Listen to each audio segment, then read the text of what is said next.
Hey, boys and girls, this book is called The Tale of Peter Rabbit by Beatrix Potter.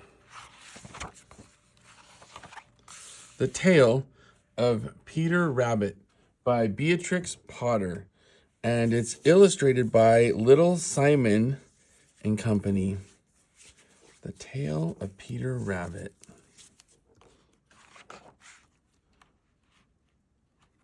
Once upon a time, there were 4 little rabbits, and their names were Flopsy, Mopsy, Cottontail, and Peter. They lived with their mother in a sandbank underneath the root of a very big fir tree. "Now, my dears," said old Mrs. Rabbit one morning, "you may go into the fields or down to the lane, but don't go into Mr. McGregor's garden. Your father had an accident there. He was put in a pie by Mrs. McGregor." Oh. "Now run along and don't get into mischief. I'm going out." Then old Mrs. Rabbit took a basket and her umbrella and went through the wood to the baker's. She bought a loaf of brown bread and 5 currant buns. Flopsy, Mopsy, and Cottontail, who were good little bunnies, went down to the lane to gather blackberries. But Peter, who was very naughty, ran straight away to Mr. McGregor's garden and squeezed under the gate. First, he ate some lettuces and some French beans, and then he ate some radishes, and then, feeling rather sick, he went to look for some parsley. But round the end of a cucumber frame, whom should he meet but Mr. McGregor?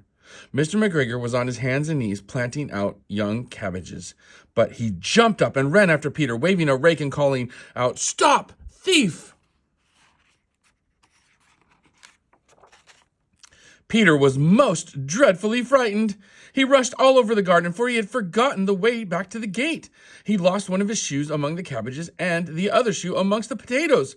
After losing them, he ran on 4 legs and went faster, so that I think he might have gotten away altogether if he had not, unfortunately, run into a gooseberry net and got caught by the large buttons of his jacket. It was a blue jacket with brass buttons, quite new. Peter gave himself up for lost and shed big tears, but his sobs were overheard by some friendly sparrows who flew to him in great excitement and implored him to exert himself. Mr. McGregor came up with a sieve, which he intended to pop on top of Peter, but Peter wiggled out of it in time, leaving his jacket behind him, and rushed into the tool shed and jumped into a can. It would have been a beautiful thing to hide in if it had not had so much water in it. Mr. McGregor was quite sure that Peter was somewhere in the tool shed, perhaps hidden underneath a flower pot. He began to turn them over carefully, looking underneath each. Presently, Peter sneezed, "Ka-choo!" Mr. McGregor was after him in no time, and tried to put his foot upon Peter, who jumped out of a window, upsetting 3 plants. The window was too small for Mr. McGregor, and he was tired of running after Peter. He went back to his work. Peter sat down to rest, and he was out of breath and trembling with fright, and he had not the least idea which way to go. Also, he was very damp with sitting in that can. After a time, he began to wander about, going limpity-limpity, not very fast, and looking all around. He found a door in a wall, but it was locked, and there was no room for a fat little rabbit to squeeze underneath. An old mouse was running in and out over the stone doorstep, carrying peas and beans from her family in the wood.